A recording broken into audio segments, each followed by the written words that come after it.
Bonjour, aujourd'hui nous nous lançons à la découverte de Jekyll.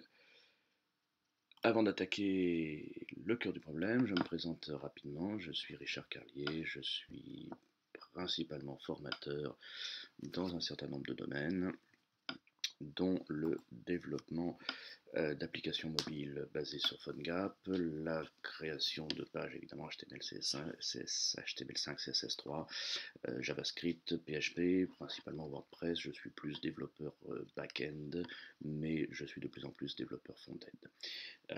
Dans cette série à la découverte de, nous allons étudier des petites applications dont on n'a jamais le temps d'essayer, que l'on n'a jamais le temps d'essayer, et nous allons découvrir quasiment ensemble certaines de ces applications. L'objectif étant de me permettre de partager avec vous ma veille en essuyant les plâtres, pourrait-on dire, de ces petits outils qui ne cessent de sortir, il en sort quasiment tous les jours, et qui sont bien évidemment assez intéressants pour la plupart d'entre eux, certains plus prometteurs qu'autre chose, certains à suivre de près, d'autres à oublier aussitôt, ce qui n'est pas forcément le cas de celui du jour d'ailleurs. Donc Jekyll, en petite présentation, on pourrait considérer que Jekyll est ce qu'on appelle un compilateur de sites, et plus exactement un compilateur de blogs. Alors, qu'est-ce qu'on entend par là? Tout simplement le fait de pouvoir mélanger des modèles de page avec les données, et tout ceci pour générer un site statique, afin de nous éviter d'avoir à faire enregistrer sous à chaque fois qu'on a un article à créer, et surtout d'avoir à modifier les pages d'index qui sont liées, puisque à chaque fois qu'on rajoute un article, on doit bien évidemment mettre à jour le sommaire, mettre à jour les paginations, mettre à jour tout un tas de choses. Alors c'est certes un site statique, sous-entendu composé uniquement de pages HTML. Alors, la différence de l'installation d'un WordPress, qui va évidemment dans le même sens, là nous générons que des pages HTML. Nous n'avons donc pas à disposition toute la puissance d'un client, enfin d'un moteur back-end de type moteur de recherche, de type formulaire d'inscription, de type tout ça, mais bien évidemment tout ça peut se compléter de petits développements, un simple formulaire avec un petit PHP qui traîne par exemple, ou d'autres systèmes que nous allons voir par la suite. Donc ce but nous permet de générer un bloc statique, donc avec l'avantage d'une facilité de déploiement, d'une facilité d'installation. On va voir que rien ne s'installe sur le serveur, tout se fait sur le poste du client, comme on ferait pour un site statique. La seule différence, c'est qu'une fois qu'on a mis en place notre thème et notre structure de base, l'ajout d'un article consiste à simplement ajouter des contenus d'une certaine forme dans un fichier, et tout se fait tout seul. Et donc le site peut contenir des centaines de pages sans aucun problème. On n'a pas la même souplesse, par contre en termes de performance, par rapport à WordPress toujours, nous sommes un site statique, donc évidemment tout ça va très très rapidement.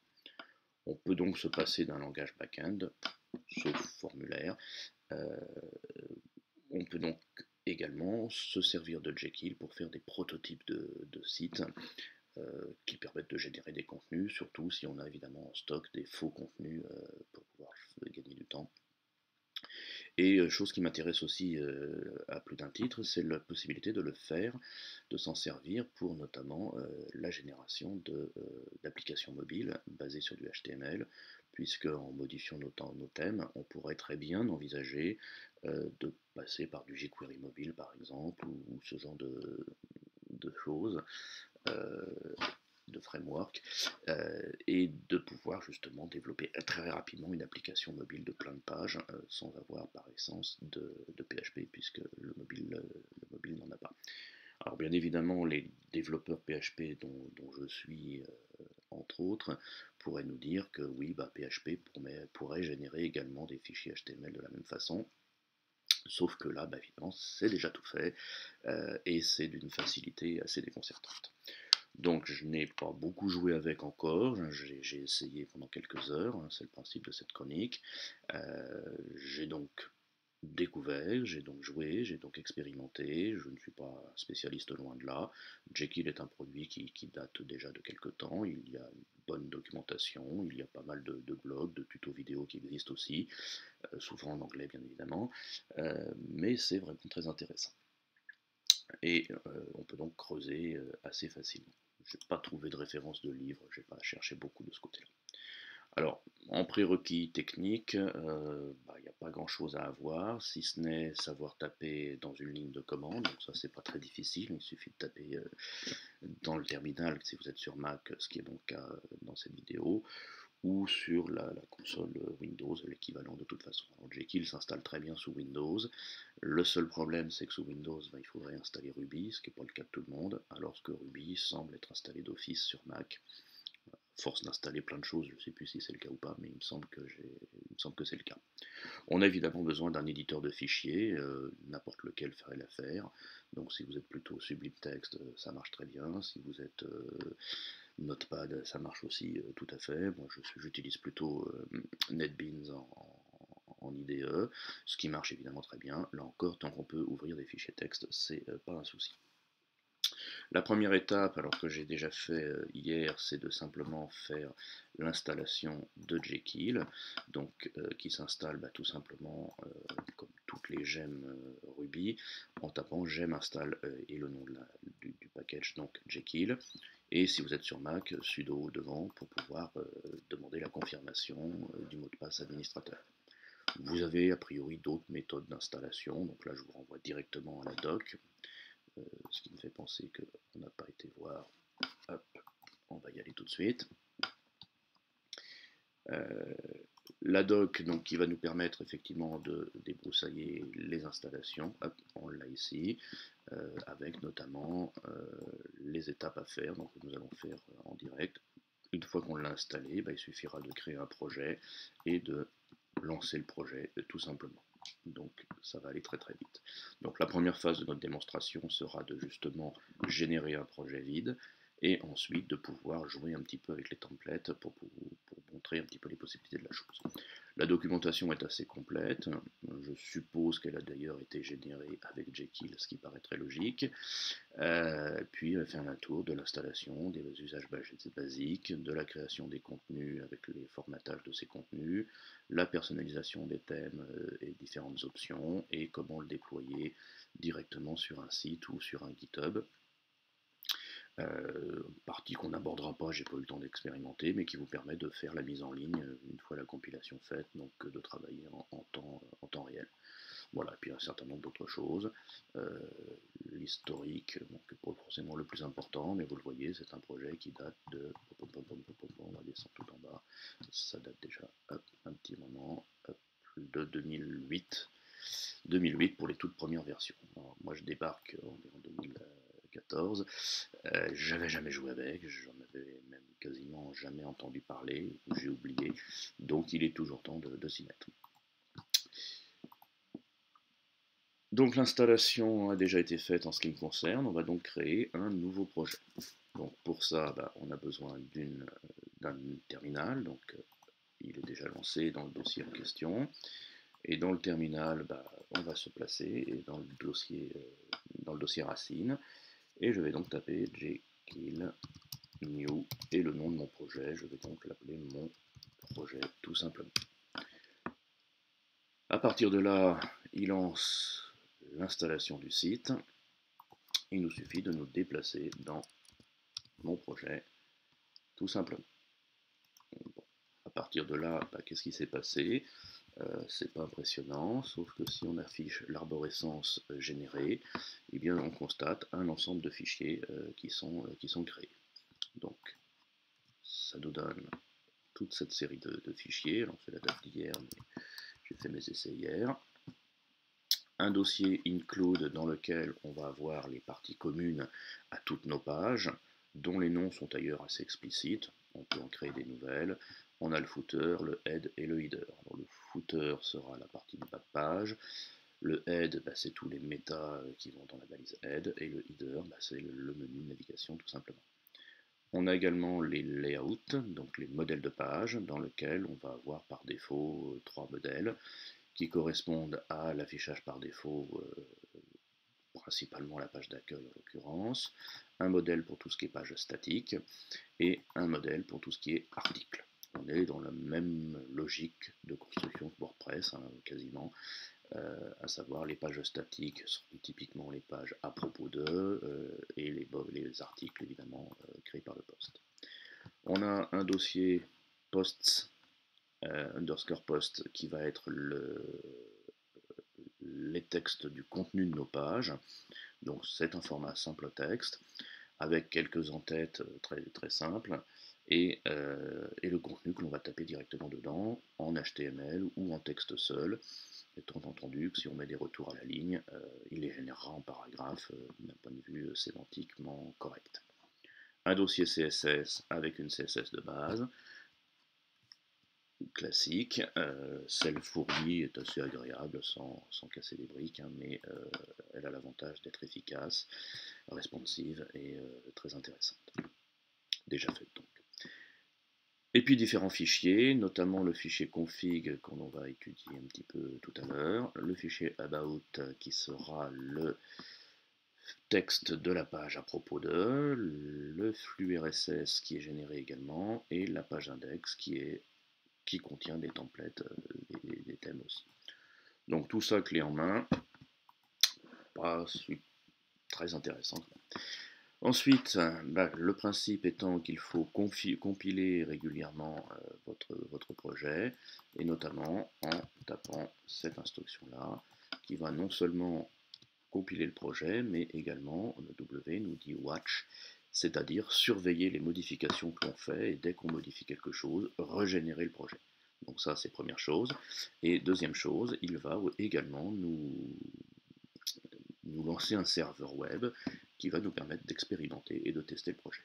Donc en faisant ceci, donc l'adresse est donnée ici pour mémoire, on peut taper localhost 2.4000, ce qui revient même, je lance mon autre navigateur Chrome ici, et nous avons notre site qui est lancé. Donc là, on a une belle coquille quasiment vide, une page d'accueil. Ensuite, on va avoir la liste des articles, il n'y en a qu'un qui a été créé, bien évidemment, avec un lien vers la page, lequel contient du texte, hein, tout ceci, du texte avec du code, bon, pour vous montrer qu'il est possible de faire la colorisation syntaxique. Vous avez la page à propos qui est également générée, le footer, leur lien vers la navigation. On pourrait lui reprocher que le menu About n'est pas en menu actif. Bon, ce sont des réglages de CSS que l'on peut envisager, bien évidemment. Voilà, donc là, en quelques instants, on est dans les quelques secondes une fois que l'installation est faite, nous disposons d'une série de pages qui est créée. Ce qui s'est passé derrière la machine, c'est aussi, je vais lancer mon éditeur. Voilà, donc j'ai créé mon projet, on retrouve les fichiers include, layout, post, hop là, on va y revenir après, CSS avec tous les fichiers, et le fait de lancer la commande serve nous permet de voir que est apparu un dossier site avec toute l'arborescence du site. Donc c'est ce dossier qu'il faudra mettre en ligne, puisqu'il va contenir tous les éléments qui ont été créés. Alors, vous le voyez, nous avons, je vais vous montrer sur l'autre, ce sera plus parlant. Hop, nous avons toute l'arborescence qui a été créée par cette simple ligne serve, c'est-à-dire qu'il a pris le modèle de page, les modèles de page, il a pris les contenus, il a mélangé le tout, il a conservé la CSS, mélangé le tout, mis en place la navigation, avec une arborescence qui dépend des mots-clés, des rubriques, des dates, comme vous pouvez le constater. Donc le dossier underscore site, la page statique dans un dossier, les CSS, etc. Tout ça nous permet de voir que c'est bien pensé, c'est efficace, Cela va nous donner un référencement assez correct. On va voir qu'on pourra simplifier certaines choses. On est plutôt pas mal. Voilà. Maintenant, qu'est-ce qu'il y a derrière tout ça? Derrière tout ça, nous avons les modèles, donc modèle de page d'une part, modèle de contenu d'autre part. Alors, nous allons commencer par voir le fichier layout default. Donc, je vais aller le voir dans layout, ici, default. Alors, pour ceux qui ont déjà joué avec cet outil il y a quelque temps, les thèmes de base évoluent également, donc par rapport à d'autres tutos, d'autres vidéos, soyez pas surpris si certaines choses ne se ressemblent pas tout à fait, puisque ils ont simplement fait évoluer leur thème, tout simplement. Donc on constate que ce fichier default.html va contenir une structure de base HTML, le doctag, etc., et des commandes include.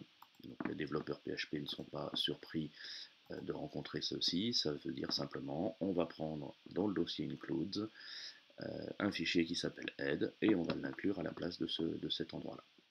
Et dans ce fichier head, on va retrouver, j'ai pas ouvert le bon, dans le dossier head, on va retrouver tous les en-têtes de notre page. Et par endroit, nous allons avoir des instructions de ce genre, qui sont parfois des instructions conditionnelles, c'est le cas ici, qui se lisent de manière assez linéaire, enfin assez intuitive. Si nous avons un titre de page, on affiche le titre de la page, sinon on mettra le titre du site, tout simplement.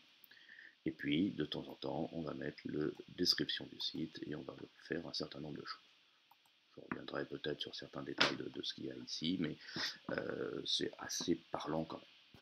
On pourra lui reprocher, on réglera ça tout à l'heure, que la description soit la description du site systématiquement, là où la description d'une page pourrait être intéressante pour pouvoir optimiser un petit peu le référencement, entre autres. Donc, retour au default, on a la balise body et le header HTML qui va contenir le haut de page. Haut de page dans lequel on va trouver des liens vers la page d'accueil, on va retrouver la navigation, le menu qui est en SVG qui correspond donc à une petite icône qu'on ne voit pas d'ailleurs, curieusement. Je ne sais pas trop pourquoi. Alors, on va essayer d'inspecter ça tout de suite.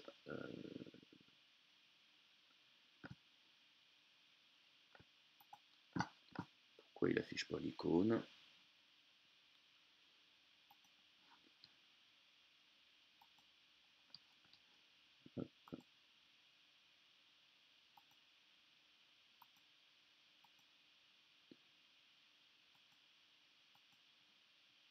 Bon, il y a un truc qui n'est pas très clair là, mais c'est pas très grave.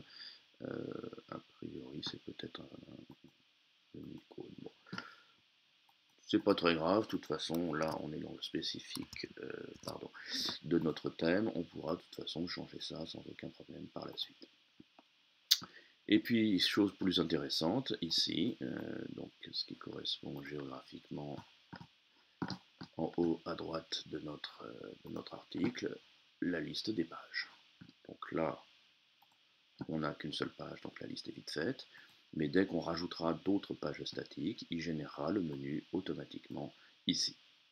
C'est là où il faudrait rajouter un test si on voulait gérer la notion de page active, tout simplement.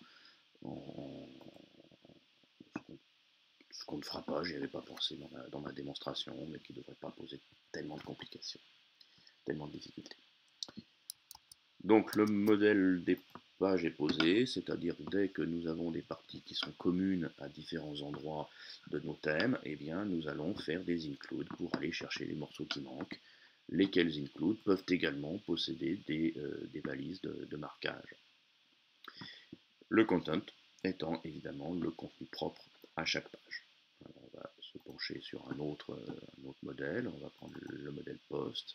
Modèle post, vous le voyez, il va utiliser la mise en page par défaut, auquel il va rajouter ceci correspondant au contenu. Et qu'est-ce que c'est qu'un article au sens Jekyll du terme. Je vais refaire un petit peu de formatage pour y voir un petit peu plus clair. Comme ceci. On retrouve un vocabulaire qui est assez proche de ce qu'on trouve dans WordPress, pour ceux qui connaissent. C'est-à-dire, on va afficher le titre de la page, on va afficher des métas dont la date de la page en précisant un format précis. Et puis si elle a un auteur, on mettra l'auteur. S'il y a des métas, on mettra les métas et on mettra le contenu. Donc ça, c'est le template pour les articles. Pour les pages, même logique que dans WordPress, on met généralement moins d'informations puisque les pages statiques sont généralement pas datées, tout simplement.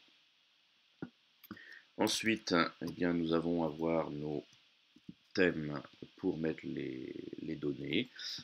Donc j'ai montré l'exemple tout à l'heure avec le titre de la page, le titre du site. D'où proviennent ces données? Eh bien, tout simplement, on retourne ici. Tout simplement, dans le dossier underscore post, nous allons avoir les fichiers qui correspondent à nos données. Donc là, j'ai un article qui va expliciter quel layout, quel modèle on va utiliser. Donc on est bien sur un modèle d'article. On lui précise un title, un titre, une date, une catégorie. Et nous avons l'équivalent ici des éléments qu'on pourrait utiliser. Title 2. Signifie le titre, il sera utilisé dans nos templates en étant page.title.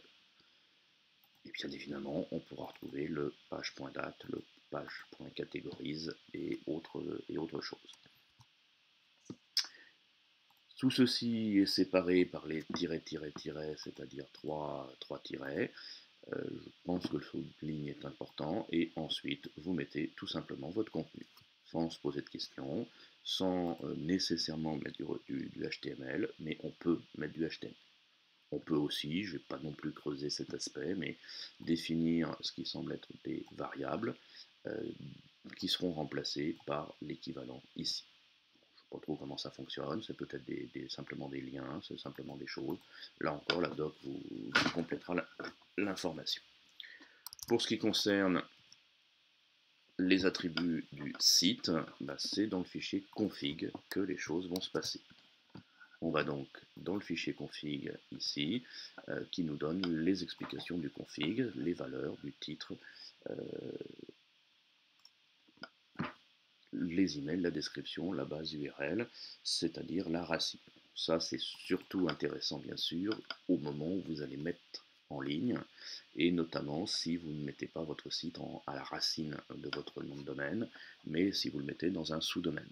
Parce que par défaut, les thèmes de base, en tout cas, sont configurés pour fonctionner à la racine, et donc ça nécessiterait un réglage pour une mise en ligne, si elle n'est pas à la racine, encore une fois. Voilà, donc ça c'est le fonctionnement de la chose, c'est assez explicite, c'est assez clair à mon sens. Nous allons créer un nouvel article. La méthode la plus simple consiste tout simplement à faire save as de notre article et à lui donner un nouveau nom, bien évidemment. Donc je vais l'appeler, on va l'antidater ici, donc on va l'appeler, comment pourrait-on l'appeler? On va l'appeler plus loin avec Jekyll. Voilà. Donc là, j'ai simplement sauvegardé un nouveau fichier.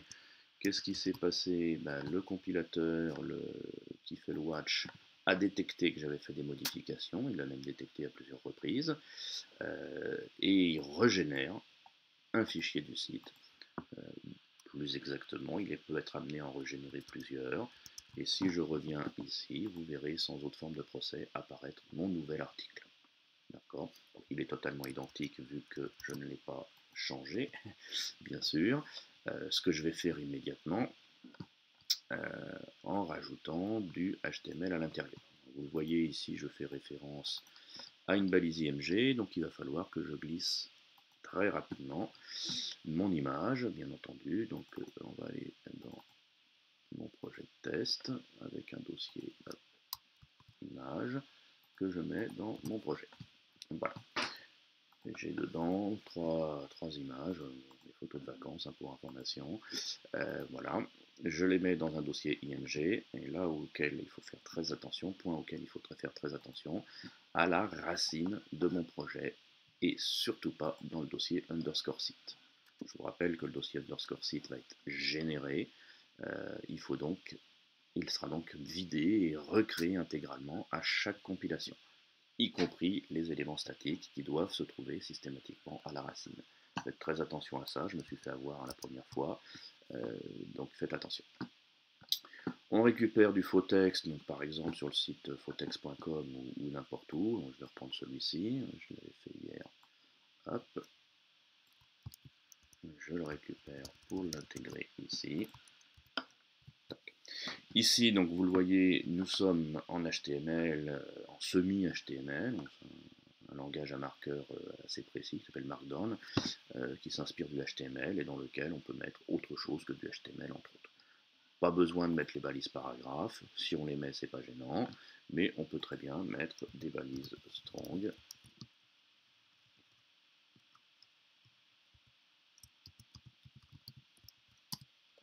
Alors, on n'a pas forcément les assistants de saisie, peut-être faire beaucoup de strong ça.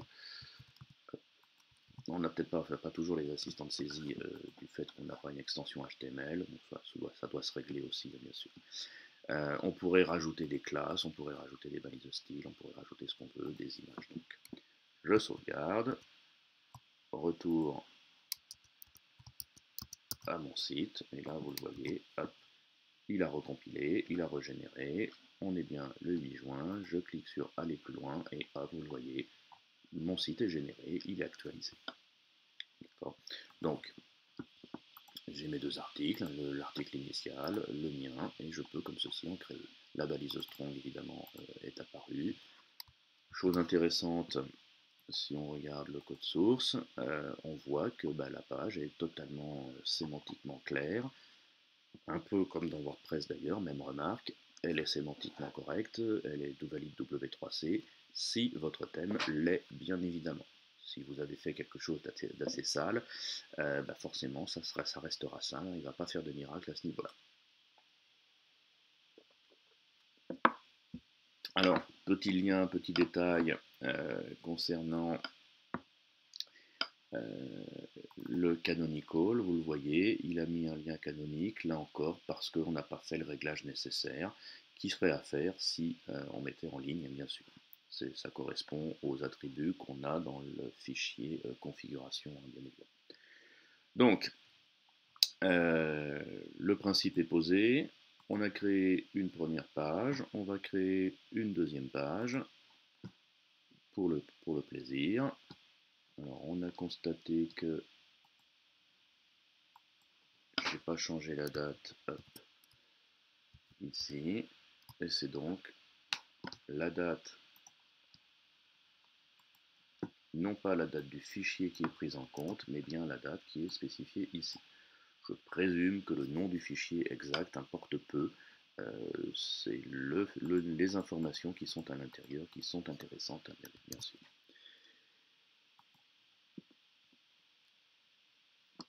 À partir de là,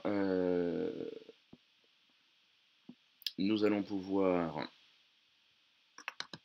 nous pencher justement sur le thème proprement dit, et notamment la possibilité, vous le voyez, là j'ai ici rajouté un attribut extrait qui n'existait pas. Donc dans le modèle initial, vous voyez, on a le layout qui correspond au template qu'on va utiliser, le title qui correspond au titre, la date qui correspond à la date, bien évidemment, et les catégories qui vont être utilisées pour classifier l'article. Alors je dis bien les catégories, ce qui va conduire Jekyll, vous l'avez aperçu ici, dans le dossier site, à créer une arborescence qui va être basée sur ces catégories. Donc la catégorie principale va déterminer dans quel dossier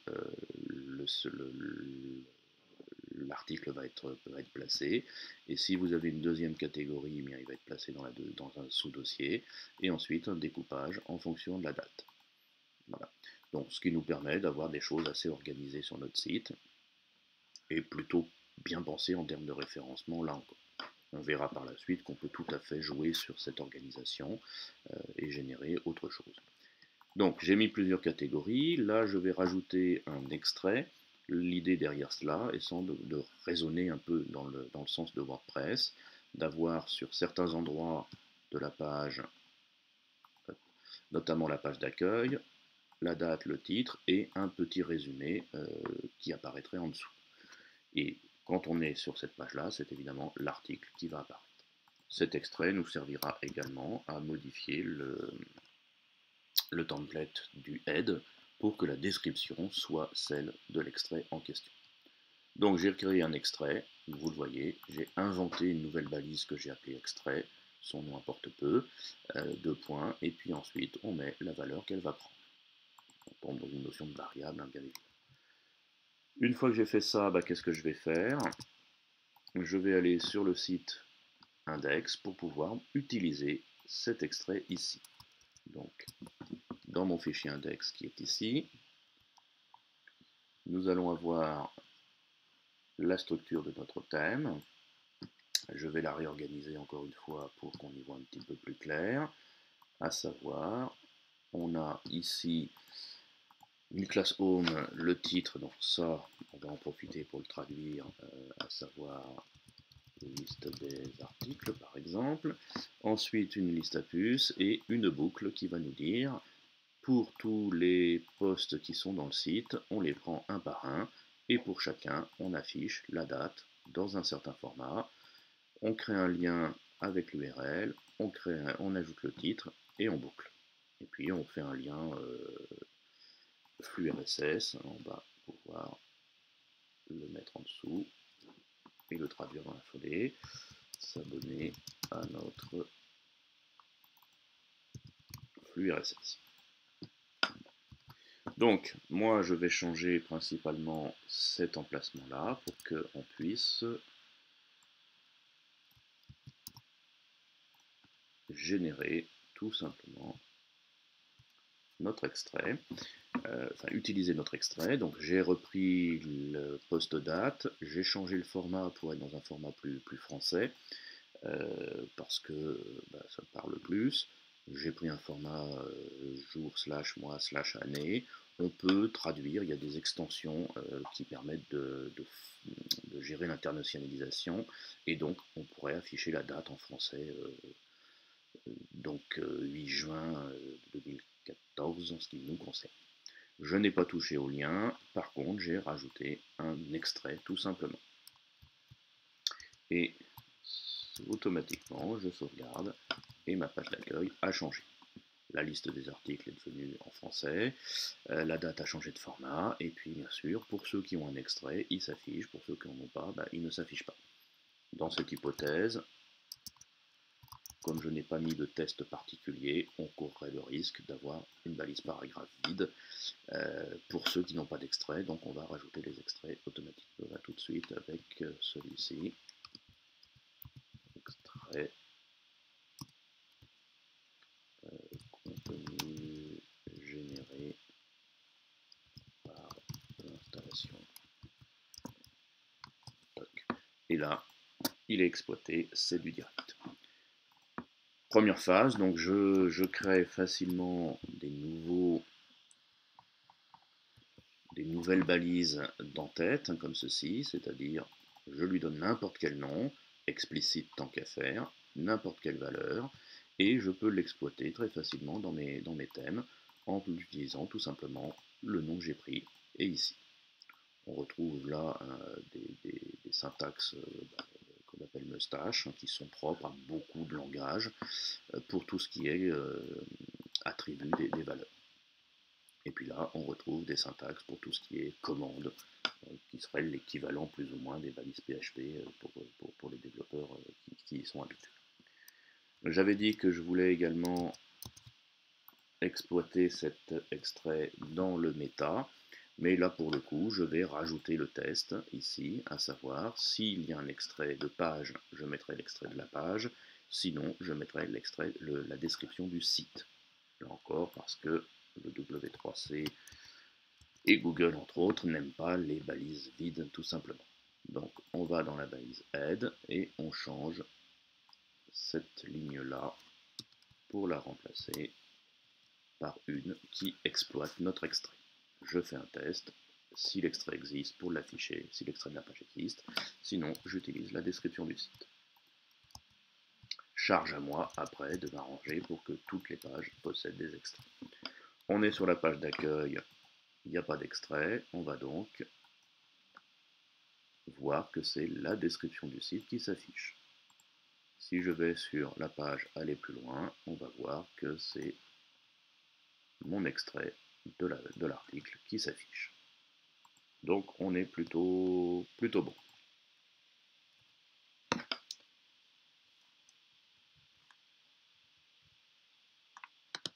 Ensuite, j'ai quand même des petites choses qui me gênent. Le nom de mon site ne me plaît pas, les différents réglages qui ne m'intéressent que moyennement. On va donc se pencher sur le fichier config.yml. Donc config.yml, j'y suis passé tout à l'heure, qui reprend le même principe. Alors là, vous le voyez, mon éditeur a détecté que c'était du YAML, YAML, qui est un format de description de données, et il m'a donc mis des colorisations syntaxiques. Donc le principe étant que, vous le voyez, j'ai mes données de base, title, email, description, base URL, URL, il y en a un certain nombre d'autres qu'on pourrait voir, pourquoi pas, mais je vais surtout changer les valeurs. Donc en titre, je vais mettre, et soyons fous, mon nom. En email, on va mettre mon email à moi que j'ai.com, qui n'est pas le vrai bien sûr. La description du site qui va donc être site créé pour la démo Jekyll. Base URL, URL, je n'y touche pas parce que, encore une fois, je suis totalement dans le fictif. Mais bien évidemment, il faudrait faire attention à ça. Et puis, parce que mon directeur marketing m'a dit qu'il fallait mettre une baseline, on va mettre une baseline qui va être Jekyll 1. Oh, Jekyll, c'est chouette. De cette façon-là, pour coller et pour être raccord avec mon petit support que je projette en parallèle. Donc là, j'ai changé mes valeurs du config. Je vais donc constater sur mon site que rien n'a changé. Alors, ça c'est normal. C'est tout simplement parce que il a détecté rien du tout. Il ne détecte pas les changements de la configuration. Si vous voulez qu'il régénère le site après avoir changé le fichier config, il faut arrêter. Donc arrêter, ça signifie presse CTRL-C pour stopper. Donc hop. Et relancer de manière à ce que tout simplement il relise le fichier Jekyll config et qu'il régénère la chose en question. Donc toute modification dans le fichier config doit nécessiter la recompilation, donc le relancement du serveur plus exactement. À partir de là, je rafraîchis et là, il a tenu compte de mes changements. Tenu compte, c'est-à-dire le nom du site a changé, l'email en bas de page a changé, la description a changé, bien évidemment, le code source, la description du site a changé, tout ça s'est répercuté partout, bien évidemment. Voilà, donc ça c'est assez chouette. J'ai créé une balise baseline, maintenant je vais l'utiliser tout simplement. Donc ça va se passer dans le fichier include header et je vais rajouter tout simplement dans le include header, il est où mon include header, je vais le mettre, donc j'ai une div wrap, je mets dans une autre div wrap en dessous, donc là encore j'improvise un petit peu par rapport à leur thème que je ne connais pas.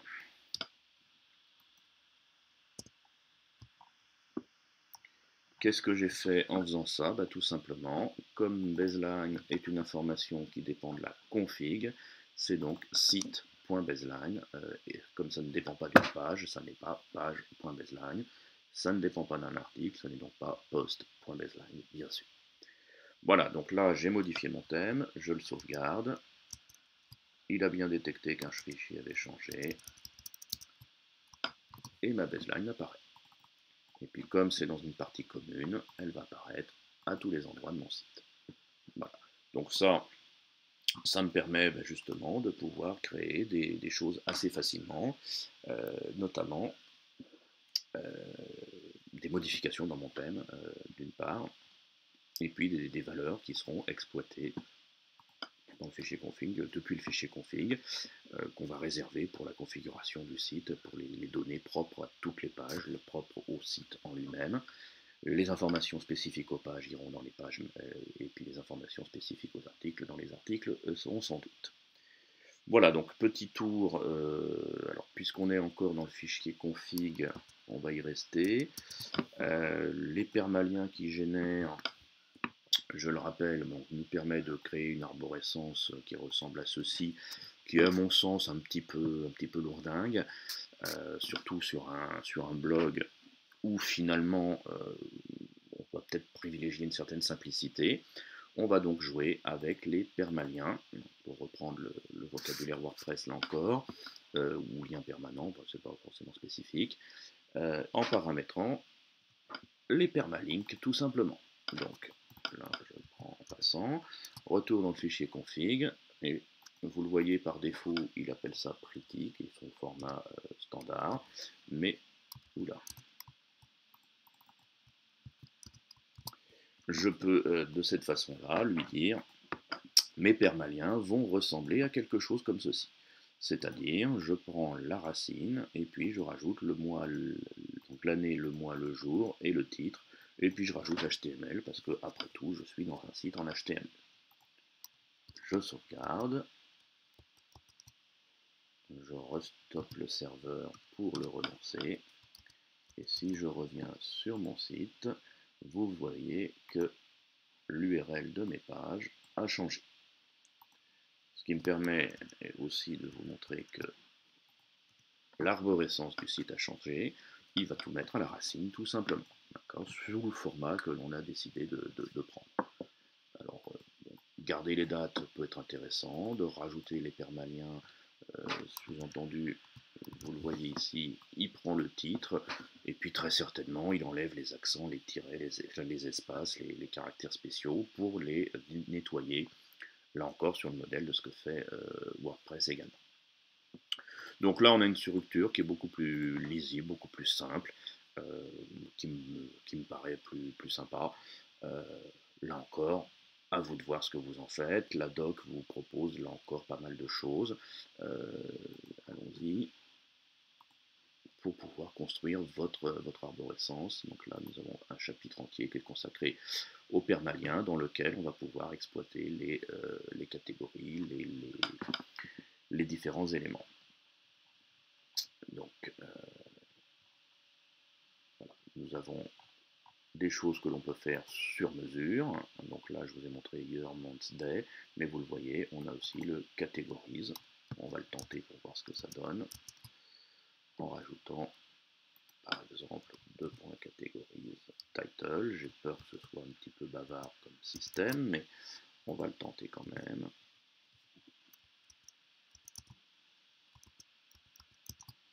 Voilà. Et là, vous le voyez, il nous a fait un découpage.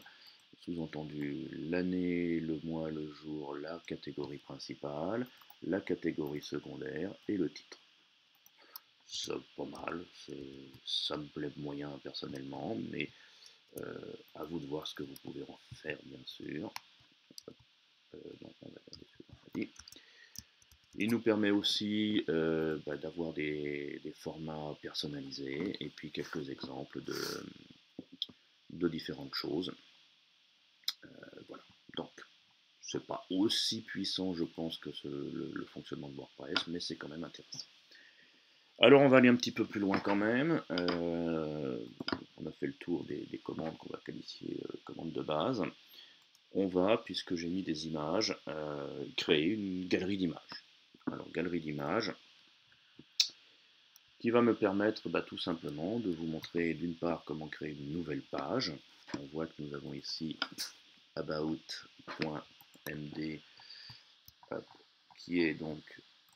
qui utilise le layout page avec un titre, un permalien, donc permalien qui ressemble à ceci, qu'on pourrait là encore sans doute simplifier. Je vais me les mettre comme ceci pour voir ce que ça donne.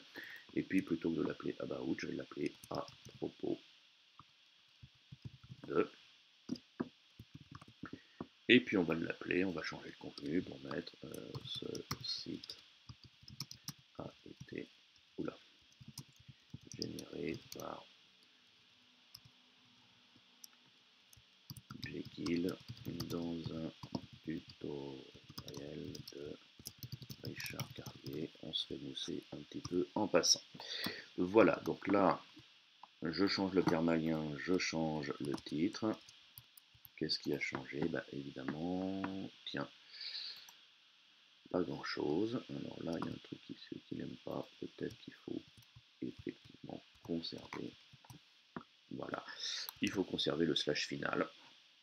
Peut-être qu'il faudrait régler la chose, je ne sais pas.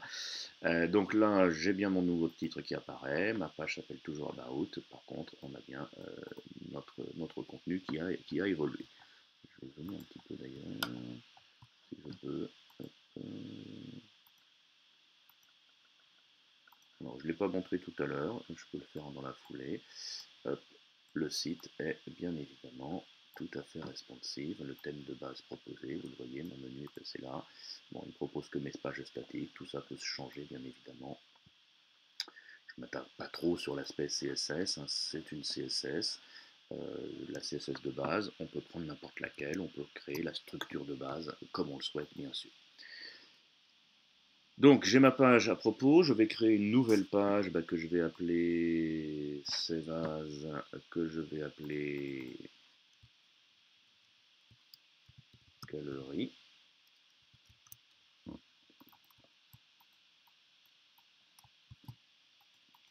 Là, qui va utiliser donc le layout page également, qui va s'appeler title, donc on va l'appeler galerie photo. Oula. Photo, doc. Et permalien galerie. Et dans mon texte ici, je vais mettre un petit texte mes superbes photos de vacances, par exemple. Donc là, je reste dans une configuration standard, mon fichier galerie MD sur le modèle de About à la racine, et à l'intérieur du site généré, on le voit ici, il m'a créé un dossier galerie avec le fichier index. Et on commence à avoir l'habitude, nouvelle page, donc il va se mettre ici, et si je clique dessus, j'arrive sur le lien. D'accord, donc la page apparaît sur tous les menus. Alors, on pourrait critiquer le fait que on pourrait surtout se pencher sur le fait de savoir si on peut changer l'ordre des pages ou s'il se base sur l'ordre alphabétique. Il y a peut-être des options là encore. Ce serait à creuser. Je fais le parallèle avec WordPress, entre autres.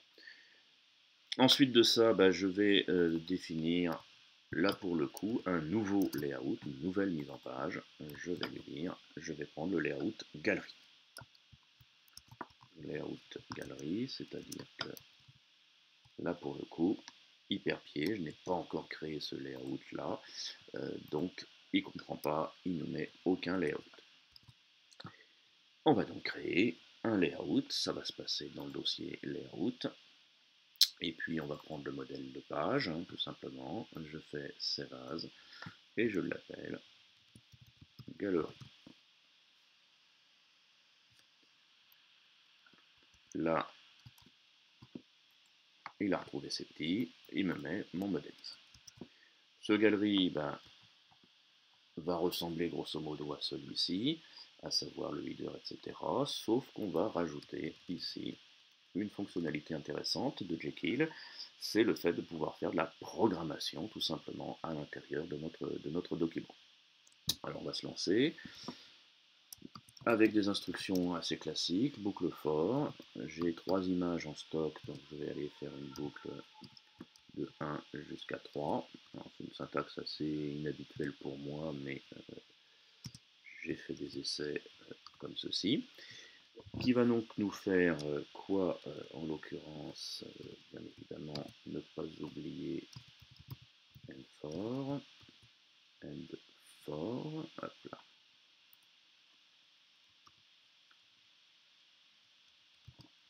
comme ceci, et qui va nous afficher, qu'est-ce qu'on veut faire. On a dit une galerie de photos, donc on va utiliser la balise figure, dans lequel on va mettre un img src, qu'on va appeler donc img. Je vais mettre ma Afrique, oula, 2004 déjà, .jpeg, hop, une balise alt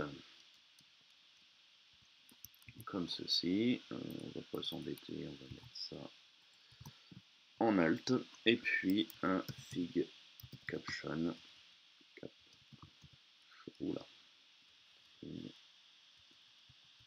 pas réveillé, on va mettre Afrique. Voilà. Donc en faisant ça, je ne fais ni plus ni moins que faire une boucle qui fait 3 tours. Et j'ai bien 3 fois mon image. Donc on est plutôt pas mal. Ensuite, je ne serais pas surpris de pouvoir utiliser cette variable compteur. Ça, j'ai pas essayé, mais je pense qu'on doit avoir un truc peut-être comme ceci. C'est l'autre. Voilà. 2 et 3. Donc là, on pourrait exploiter la chose, notamment si on avait appelé nos images image 1, image 2, image 3, on aurait pu utiliser ce petit compteur pour générer la galerie. Moi, j'ai été un petit peu plus loin, je me suis dit, non, je vais les appeler Afrique 2004, Maldives 2006 et Bruges 2009, comme ceci. Donc, on a une fonctionnalité, une commande que j'avais jamais croisée, qui est assez intéressante, qui est la fonction cycle. Alors, la fonction cycle est une fonction qui va nous permettre tout simplement de se dire, je vais revenir ici, on fait 3 tours, puisqu'on va de 1 à 3, on va énumérer 3 valeurs et il va les cycler à l'intérieur, c'est-à-dire les prendre une par une. Grosso modo, au premier tour, il prendra le premier élément, au deuxième tour, il prendra le deuxième, au troisième tour, il prendra le troisième. Alors ça évoque des fonctionnalités du genre, en JavaScript par exemple, ou en PHP on aurait l'équivalent, un truc qui s'appellerait image, qui est un tableau dans lequel on retrouverait nos éléments comme ceci. Donc ça, c'est ce qu'on aurait en JavaScript et puis très certainement en PHP avec un dollar devant. Et on irait à chaque tour aller chercher les éléments qui correspondent. Donc là, je mets mon cycle, mes 3 valeurs, et là vous le voyez déjà, j'ai mes 3 légendes qui apparaissent en fonction du cycle. On va faire pareil pour les images, bien évidemment. Qu'est-ce qui change à chaque image? Il n'y a que ça et ça. Donc, on va cycler également sur le nom des images. Juste la partie qui change, bien évidemment. Et puis là, on pourrait, sur le même principe, mettre, je vais faire une petite variation sur les balises alt, et on pourrait le faire sur les balises title, et on pourrait s'amuser à le faire. Alors évidemment, on aurait beaucoup d'images, ce serait vite laborieux, mais ça nous permet quand même d'avoir quelque chose un peu plus rapide à faire qu'un copier-coller qu'on ferait 3 fois, tout simplement. Bien sûr, ça pourrait être intéressant aussi si on avait des données beaucoup plus élaborées pour pouvoir faire des simulations. Je vous parlais de prototypage en utilisant Jekyll par exemple. Le prototypage pourrait être très bien généré depuis une base de données. On n'aurait plus qu'à copier-coller la liste des valeurs, tout simplement. Voilà. Alors, tant qu'on est dans les images, je me suis dit, bah tiens, ça pourrait être intéressant, c'est un grand classique, de mettre un slider. Un slider, c'est-à-dire comment intégrer du JavaScript, du jQuery, des plugins jQuery, etc., en utilisant Jekyll. Donc ça, c'est assez simple, quelque part, à savoir, nous allons procéder en plusieurs étapes. Première étape, évidemment, il nous faut un slider. Ça devrait évidemment être le préalable à tout. Donc, j'ai été sur Internet, hein, je ne me suis pas embêté, sur Megapiri qui explore les profondeurs du web et qui glisse souvent des trucs intéressants. Celui-ci est un slideshow simple et léger. Ça me va tout à fait pour ma démo, il date un petit peu mais il fonctionne toujours très bien. Il s'intègre comment? De manière assez classique, une CSS, un lien vers jQuery, un lien vers le slider, une structure précise, à savoir une div slideshow ou peu importe, qui possède un identifiant que l'on retrouvera dans le déclencheur jQuery ici. Et puis un petit exemple pour pouvoir jouer sur la longueur, la largeur du slider, la vitesse, etc. Donc du très très très classique et du très très très simple. La méthodologie serait la même, évidemment, si on voulait faire autre chose. Donc, première phase, j'ai évidemment mon dossier de test que j'ai fait hier, dans lequel on va avoir besoin de la CSS de Crafty Slide, c'est son nom. Donc, je la glisse où ça, dans le dossier CSS, à la racine de mon projet, et surtout pas dans underscore site, encore une fois. J'ai ensuite mon dossier JS, dans lequel j'ai Crafty Slide en version minifiée et en version normale, et dans lequel, pour les besoins de performance, puisque je suis en local, j'ai mis jQuery directement dedans. On pourrait l'utiliser en CDN, bien évidemment. Je prends tout ça et je mets tout ça à la racine de mon projet et surtout pas dans le dossier site. Ensuite, j'aurai besoin de rien d'autre, donc retour à mon projet. Là, je vais procéder autrement. On aurait pu utiliser la même méthode de cyclage pour pouvoir mettre nos images. On va procéder autrement, de manière un petit peu plus construite, en l'occurrence. À savoir, donc là, j'ai récupéré tous les fichiers. On va mettre le dossier et les CSS également à la racine disais-je. Dans le fichier index, on va définir un tableau de variables.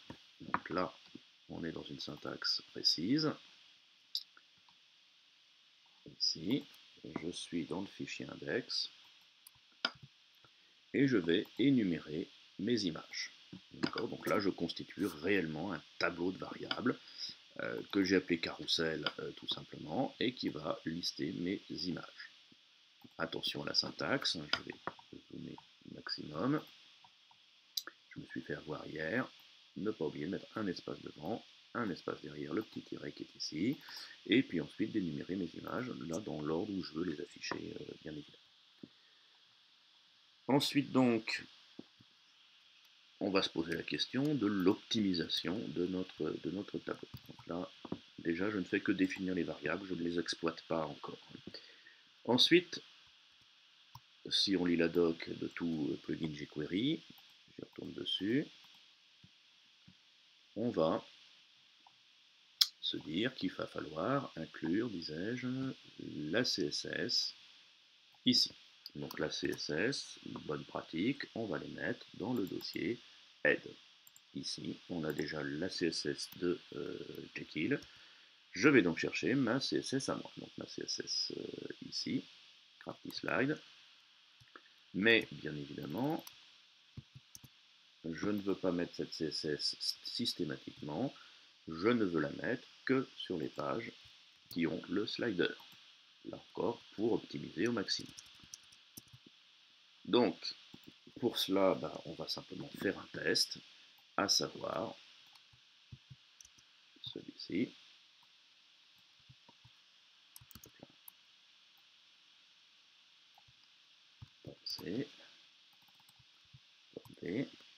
Et je zoome, à savoir tout simplement, je lui dis si il y a une variable carrousel définie dans mon thème, enfin dans ma page actuelle, je glisse cette CSS. Et sous-entendu, bien sûr, s'il n'y en a pas, je ne glisse pas la CSS. Dans mon thème, je retourne, je vais peut-être faire un petit peu le ménage dans mes documents ouverts. Si je reprends mon fichier index, c'est le seul document qui possède cette variable carrousel. Donc je pourrais très bien avoir un autre carrousel sur une autre page, il me suffirait de dupliquer ceci pour mettre dans une autre page, avec des images différentes par exemple. Bien sûr, ce qu'on a fait en haut de page, il va falloir le faire également pour le JavaScript. Je vais commencer par ceci, à savoir, là encore, pour respecter les bonnes pratiques actuelles, je prends donc dans le footer, et je glisse en bas de mon footer, là, le test, pardon, le test qui va me permettre, copier-coller direct dans la doc de CraftySlide, de faire également de manière conditionnelle, je rajoute le JavaScript s'il y a besoin, je rajoute le CraftySlide s'il y a besoin, et je rajoute mon déclencheur si nécessaire. C'est pas optimisé non plus, bien sûr. En passant, le CraftySlide, il n'est pas responsive, donc ce serait peut-être pas le meilleur choix du monde. Ça, peu importe pour la démonstration, encore une fois, la démarche serait la même pour un autre jQuery. Donc là, j'ai mis en place, ne me reste plus qu'à mettre dans mon dossier default mon carrousel. Je reviens sur la syntaxe, donc dans mon dossier default ici, dans mon layout par défaut, disais-je, je vais glisser ceci.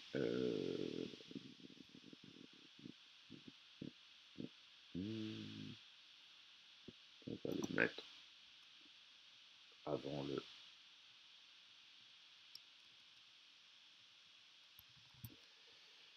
On va avoir deux pages, deux classes content, deux wrap. On pourrait peut-être optimiser un petit peu en se disant qu'on va le mettre... Bon, on va laisser comme ça. Donc, ici, qu'est-ce que je vais faire? J'ai là encore mon test conditionnel, de manière à ce que uniquement si j'ai besoin d'un carrousel, je mets ma structure. Laquelle structure va contenir quoi? Grosso modo, la syntaxe de mon carrousel tel que lu ici, d'accord, une div avec un UL, le /UL, le /div bien évidemment qui correspond ici, et ensuite on va boucler pour traiter les images une par une. Donc là, qu'est-ce que je vais faire? Je vais faire de nouveau une boucle qui va me dire, parmi ma variable carrousel, je vais piocher toutes les images une par une. C'est là où le fait d'avoir déclenché, déclaré ici que carrousel est une liste de valeurs, je vais pouvoir lui dire, je vais faire une boucle à l'intérieur de cette liste. Et pour chaque image, bien sûr, on va mettre le nom de l'image, pour le coup, en SRC et en alt. À partir de là, ma page d'accueil dispose d'un carrousel et bien évidemment uniquement ma page d'accueil.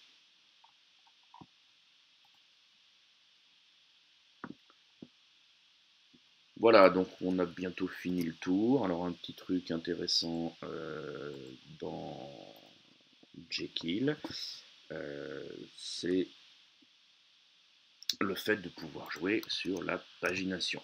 Donc on est dans une esprit blog. J'ai sur ma page d'accueil la liste de mes articles. Bien évidemment, si je suis un très bavard, et j'ai tendance à l'être, c'est-à-dire que je publie très souvent sur mon blog, eh bien nous allons devoir au bout d'un moment se poser la question de mettre en place une pagination. Donc page suivante, page précédente et ainsi de suite. Bien évidemment, Jekyll nous permet de faire ça très bien. Et ça se passe en plusieurs fois. Première chose, une configuration à faire pour mettre en place la pagination. Alors, je vais déjà créer un certain nombre d'articles. Pour l'instant, je n'ai que 2 articles. C'est un petit peu léger. Je vais donc en créer un troisième que je vais appeler, donc on va le mettre en 0,5. On va l'appeler Hold. Là, je le publie en 0,5. Je l'appelle vieil article. Pour voir si la pagination fonctionne. Donc là, pour l'instant, voilà, j'ai 3 articles. Je vais donc dans mon fichier de config, hop, il est ici, désolé, rajouter le fait que je veux paginer, et de paginer en 2 articles à la fois. Encore parce que j'en ai très peu, on mettrait très certainement une dizaine d'articles, voire un peu plus bien sûr. Là encore, à vous de jouer là-dessus. J'ai changé mon fichier de config, donc bien évidemment, je pense à relancer mon serveur. Et là, si je recharge ma page,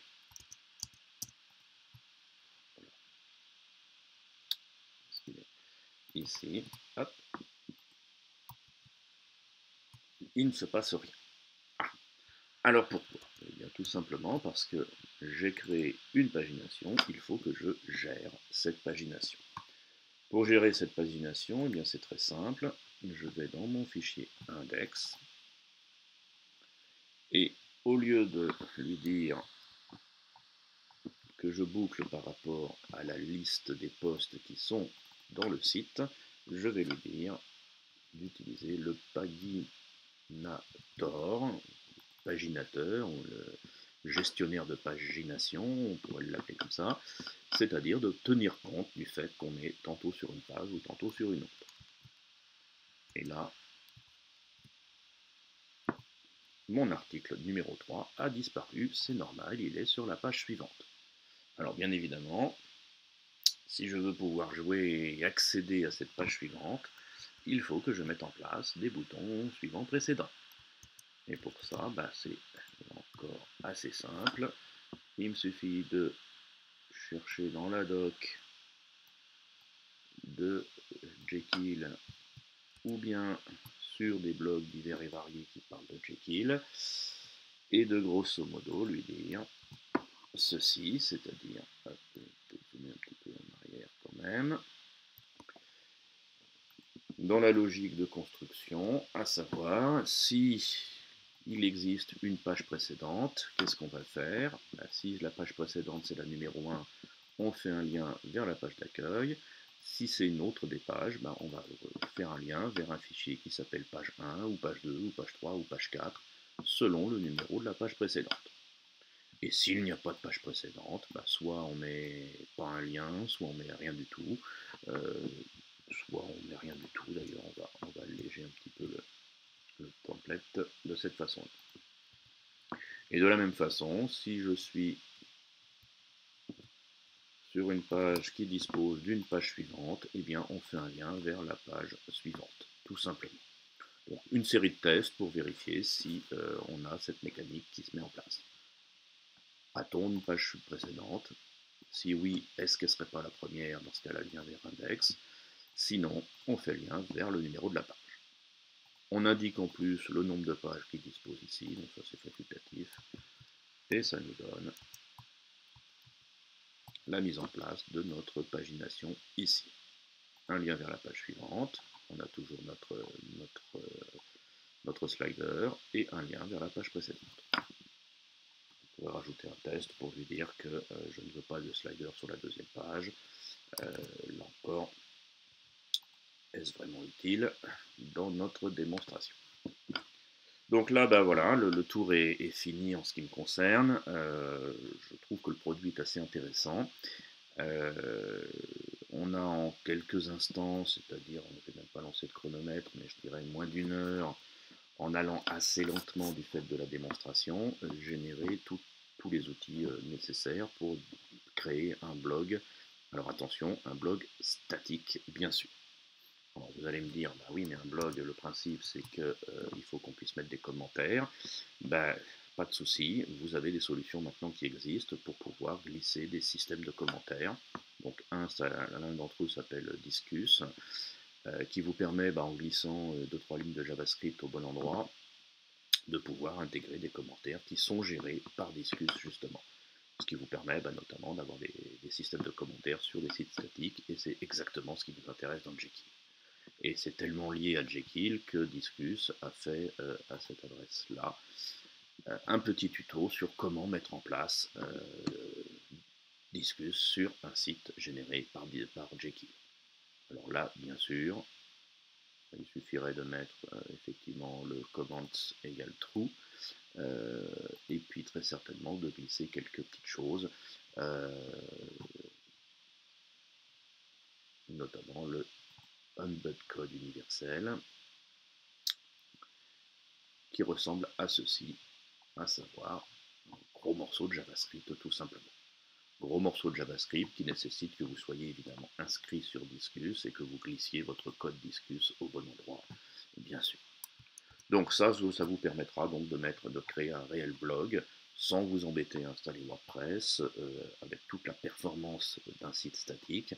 Alors évidemment, Disqus, là pour le coup, ralentirait considérablement les performances en question, mais si vous voulez juste publier des articles, bien sûr, sans commentaires, ou faire des liens vers Facebook pour faire des commentaires sur Facebook par exemple, c'est quand même un système qui est assez pratique, qui nous permet, c'est là où je pense que je l'utiliserai sans doute plus, donc pour faire des prototypages, je l'ai évoqué, mais également pour des sites qui ne nécessitent pas de commentaires, tout simplement, des modes d'emploi de logiciels par exemple, ou des choses comme ceci, avec un nombre de pages limité et surtout une mise à jour assez peu régulière.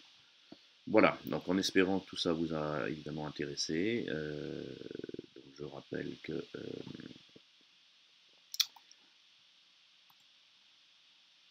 le site s'appelle, pour en savoir plus, donc app historique, je ne l'ai pas, je ne l'ai plus, donc jekyll.rb,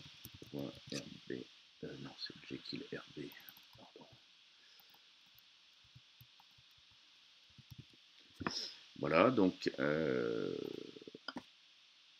la doc est assez bien faite, elle n'est pas en français, mais encore une fois, vous trouverez des tutos assez facilement en français, un peu plus complet que ce que j'ai fait là. Mais c'est un produit qui, à mon sens, nécessite de s'y intéresser un petit peu. Voilà, au revoir et à